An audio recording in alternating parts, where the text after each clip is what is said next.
Bhadrak Nehru stadium परिसर रे जिला स्तरीय 2 दिनिया प्राणी संपद मेलार उद्घाटन हो जायछि।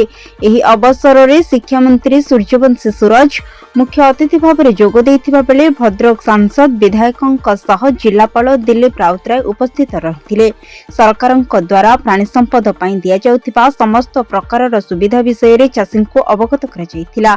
सेहिपरि एही प्राणी संपद मेला रे जिल्लारो विभिन्न ब्लॉक रो माछ गाई चाषी समेत अनेक चाषी सामिल होइथिले।